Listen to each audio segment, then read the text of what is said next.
After very long time welcome back to this channel. और मैं आज रिव्यू करने वाली हूँ R D. Sharma book mathematics for class 11th। ये वॉल्यूम 1 है। ये किताब 2 वॉल्यूम में आती है, that is volume 1 and volume 2। और ये मेरी क्लास 11 की बुक है। मैं इसमें बताने वाली हूँ कैसी एक्सरसाइजेस होती हैं, क्या होता है। जैसे मैंने ABC में किया था, तो लेट्स स्टार्ट। तो सबसे पहले तो यार देखो, सबसे पहले कंटेंट आता है, ओके। उसके बाद फर्स्ट चैप्टर से स्टार्ट करते हैं, दैट इज़ सेट्स। तो सेट्स चैप्टर में इसमें हर एक सारी की सारी थ्योरी दी गई है, दैट इज़ बेसिक। बहुत कम लोग टीचर ही पढ़ा देते हैं, थ्योरी की ज़रूरत ही नहीं पड़ती हमें। इलस्ट्रेशंस दी गई हैं। उसके बाद सारी के सारे एनसीईआरटी के क्वेश्चंस को इन्वॉल्व किया गया है। उसके बाद जो भी थ्योरी है उसको बताया गया है और हर चीज़ को बहुत अच्छे से समझाया गया है। आप देख सकते हैं हिंट्स भी दी गई हैं कुछ क्वेश्चंस को लेके, आंसर्स भी तुरंत एक्सरसाइज के बाद दिए गए हैं। उसके बाद इसमें एक्सरसाइजेस में एक चीज़ है कि हर एक एक्सरसाइज में लेवल वाइज क्वेश्चन दिए गए हैं, लाइक कि this is the kind of level 1 question. उसके बाद जो और टफ एक्सरसाइजेस होती हैं उसमें अलग अलग लेवल होते हैं, लाइक लेवल 1 एंड लेवल 2। तो ये एक्सरसाइज 1.2 है, इसमें लेवल 1 के ही क्वेश्चन हैं, क्योंकि उसमें शायद और कोई तरीके के नहीं बन रहे हैं। और इसमें एनसीईआरटी का सारे के सारे क्वेश्चंस इन्वॉल्व हैं। और एनसीईआरटी के साथ एनसीईआरटी एग्जाम्पलर भी इसमें इन्वॉल्व है, that is a very good thing. और क्वेश्चन की एक्सरसाइज के बाद तुरंत उसके आंसर्स भी होते हैं और थ्योरी इसमें सारी इन्वॉल्व है ही। और सिमिलरली इसी तरह से बाकी सारी एक्सरसाइजेस भी इसमें हैं। एनसीईआरटी एग्जाम्पलर के भी क्वेश्चंस इन्वॉल्व हैं, आप देख सकते हैं। And that's it. एक्सरसाइजेस तो सारी ऐसी ही हैं, सब अच्छे से समझाया भी गया है। ये देखिए लेवल 1 एंड देन लेवल 2।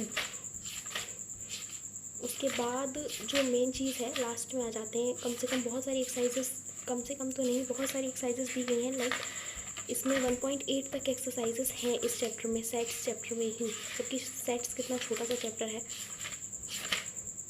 1.8 तक एक्सरसाइज है इसमें, लेवल 1 और लेवल 2 है लास्ट एक्सरसाइज में। उसके बाद क्या आता है, उसके बाद हिंट्स आती हैं, जो भी क्वेश्चंस में एक्सरसाइजेस की हिंट आ गई। उसके बाद ये आता है multiple choice questions. Multiple choice question में चैप्टर से रिलेटेड 40 से 50 सवाल होते हैं जो कि मल्टीपल चॉइस होते हैं, लाइक ये देख सकते हैं आप। उसके बाद कुछ फिल इन द ब्लैंक्स भी हैं, उसके आंसर्स एंड ट्रू फॉल्स भी कहीं कहीं किसी किसी चैप्टर में इन्वॉल्व किए हुए हैं, एंड दैट्स इट। उसके बाद चैप्टर समरी। तो इतना बड़ा होता है एक चैप्टर इनका। और ये बुक सही है, मुझे सही लगती है, बट अगर आप मुझसे 11th क्लास की उससे पूछोगे तो मैं मना ही करूँगी इस बुक को यूज़ करने के लिए। अगर आप जेईई मेंस की भी तैयारी कर रहे हैं then you can go for this book, because just for class 11th ये बुक बहुत ज़्यादा है उस हिसाब से। मुझे ऐसा लगता है कि क्लास 11th और 12th की पढ़ाई हम सिर्फ एनसीईआरटी एग्जाम्पलर से भी कर सकते हैं, लेकिन अगर आप चाहते हैं कि और अच्छा करना, ज़्यादा से ज़्यादा प्रैक्टिस करना, then you can definitely go for this book. और ये ही है ये बुक, इसमें कुछ खास ज़्यादा है नहीं दिखाने के लिए। लास्ट में भी इसमें चैप्टर्स ही हैं, कुछ और नहीं है। यस, ये है volume 1 and this is the volume 2 of this book. Sorry, yes. So मैं बता देती हूँ, उसके वॉल्यूम 1 में जो चैप्टर्स हैं वो हैं जीपी तक के जो चैप्टर्स हैं, अर्थमेटिक प्रोग्रेशन, ज्योमेट्रिक प्रोग्रेशन तक के चैप्टर्स जो हैं वो वॉल्यूम 1 में है।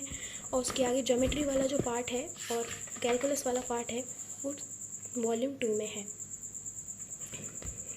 So that's it. और अगर आपको ये बुक परचेज़ करनी है तो आप अपने पास के स्टोर से भी परचेज़ कर सकते हैं, ऑनलाइन भी जा सकते हैं। मैंने स्टोर से परचेज़ किया था and I got it around 645 rupees 1 year back from now.